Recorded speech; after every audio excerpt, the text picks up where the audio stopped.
कांग्रेस से 18 साल का साथ छोड़कर ज्योतिरादित्य सिंधिया बीजेपी में शामिल हुए। बीजेपी में आए तो ऐसे आए कि कमलनाथ की सरकार गिर गई।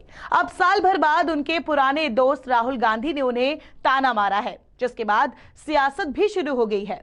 राहुल गांधी ने सिंधिया को बीजेपी का बैकबेंचर बताया, जिसके बाद सियासत गर्मा गई है। अब सिंधिया का भी जवाब आया है और मध्य प्रदेश के गृह मंत्री नरोत्तम मिश्रा का भी। सुनिए क्या कुछ हुआ। ज्योतिरादित्य सिंधिया की गिनती गांधी परिवार के करीबी लोगों में होती थी। राहुल गांधी के अध्यक्ष रहते हुए पार्टी में सिंधिया का बोलबाला था। 2018 के विधानसभा चुनाव में सिंधिया के दम पर कांग्रेस की सरकार बनी, लेकिन मुख्यमंत्री कमलनाथ को बनाया गया, जिसके बाद से ही सिंधिया खेमे में नाराजगी झलकने लगी थी। 2019 के लोकसभा चुनाव में हार के बाद राहुल ने संगठन में जिम्मेदारियों से खुद को अलग किया, तो ज्योतिरादित्य सिंधिया भी कांग्रेस की राजनीति में हाशिए पर चले गए। हालात ये हो गए थे कि मध्य प्रदेश में भी सत्ता और संगठन में उनकी अनदेखी की जाने लगी। उनके करीबी बताते हैं कि सिंधिया ने अपनी बात कांग्रेस आला कमान के पास रखने की कई बार कोशिश की, लेकिन सुनी नहीं गई। नतीजा ये हुआ कि 11 मार्च 2020 को ज्योतिरादित्य सिंधिया ने कांग्रेस छोड़कर बीजेपी की सदस्यता ग्रहण कर ली। गले में भगवा पट्टा डालते ही उन्होंने पीएम मोदी का खूब गुणगान किया। ज्योतिरादित्य सिंधिया जब बीजेपी में अपने 22 समर्थक विधायकों के साथ आए थे, तब कई कयास लगाए जा रहे थे। चर्चा थी कि उन्हें केंद्र में मंत्री पद भी मिलेगा। सिंधिया को केंद्र में तो कोई जिम्मेदारी नहीं मिली है, लेकिन राज्य में उनके लोगों को खूब भाव मिला है। साथ ही केंद्र और राज्य की सरकारें उनकी हर मांग को पूरी कर रही है। इसी बीच कांग्रेस के पूर्व अध्यक्ष और केरल के वायनाड से सांसद राहुल गांधी ने भाजपा सांसद सिंधिया को लेकर बड़ा बयान दिया है। राहुल गांधी ने 8 फरवरी को दिल्ली में यूथ कांग्रेस के कार्यक्रम में ज्योतिरादित्य सिंधिया को लेकर पहली बार अपनी चुप्पी तोड़ी। उन्होंने कहा, कांग्रेस में सिंधिया निर्णायक भूमिका में हुआ करते थे, बीजेपी में वो पिछली सीट पर बैठे हुए हैं। मैंने सिंधिया से कहा था कि धैर्य रखिए, आप एक दिन मध्य प्रदेश के मुख्यमंत्री बनेंगे, लेकिन वो नहीं माने, दूसरी राह चुनी और भाजपा में शामिल हो गए। मुझसे लिख कर ले लीजिए, सिंधिया भाजपा में रहते हुए कभी भी मध्य प्रदेश के मुख्यमंत्री नहीं बन सकते। इसके लिए उन्हें कांग्रेस में फिर लौटना होगा। अब ज्योतिरादित्य सिंधिया ने राहुल गांधी को जवाब भी दिया है। उन्होंने कहा, इतनी चिंता राहुल गांधी को अब है, काश उतनी चिंता तब होती जब मैं कांग्रेस में होता। देखिए जितनी चिंता अब राहुल गांधी जी को है, अब जब मैं कांग्रेस में होता तब होती तो अलग बात होती।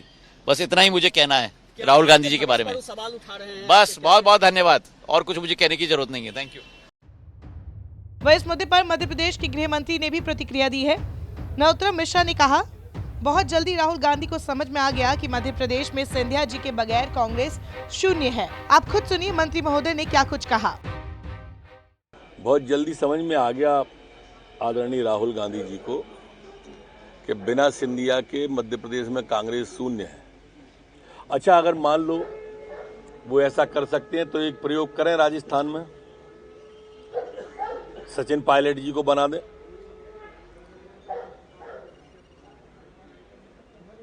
दो साल में जो लोग कांग्रेस का राष्ट्रीय अध्यक्ष नहीं बना पाए, वो मुख्यमंत्री बनाने की बातें कर रहे हैं। कहा था दूल्हा बना के मुख्यमंत्री के रूप में पेश कर दिया उनको, पूरे चुनाव लड़ा सिंधिया जी के चेहरे पर। और जैसे ही सरकार बनी तो बुजुर्ग से भावरे कर दिए। 11 दिन में कर्जा माफ कर देंगे, 15 दिन में कर्जा माफ कर देंगे, नहीं तो मुख्यमंत्री बदल देंगे। नहीं बदला, हमको बदलना पड़ा। फिर आपको बता दें, एक समय ऐसा था जब कांग्रेस के अंदर राहुल गांधी, ज्योतिरादित्य सिंधिया और सचिन पायलट की तिकड़ी का बोलबाला था। इनके जोश और वर्क स्टाइल को देख लगता था कि कांग्रेस की कमान अब युवा हाथों में है। 2018 के आखिर में 3 राज्यों के विधानसभा चुनाव हुए तो ये तिकड़ी पूरे दमखम के साथ मैदान में थी। सफलता भी जबरदस्त हाथ लगी थी, लेकिन जीत मिलने के बाद राजस्थान और मध्य प्रदेश में इन युवा नेताओं को साइड कर पार्टी के वरिष्ठों के हाथ में सत्ता सौंपी गई। इसके साथ ही कांग्रेस के युवा ब्रिगेड में फूट की नींव पड़ गई।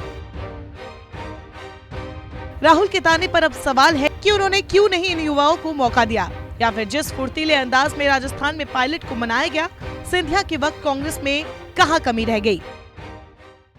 नमस्कार, मैं हूं मानक गुप्ता। अगर आपको हमारा ये वीडियो पसंद आया हो तो इसे लाइक और शेयर जरूर करें, और हाँ, हमें सब्सक्राइब और फॉलो करना ना भूलें, ताकि आप देश और दुनिया की कोई खबर मिस ना करें। तो जुड़े रहिए हमारे साथ और देखते रहिए न्यूज 24।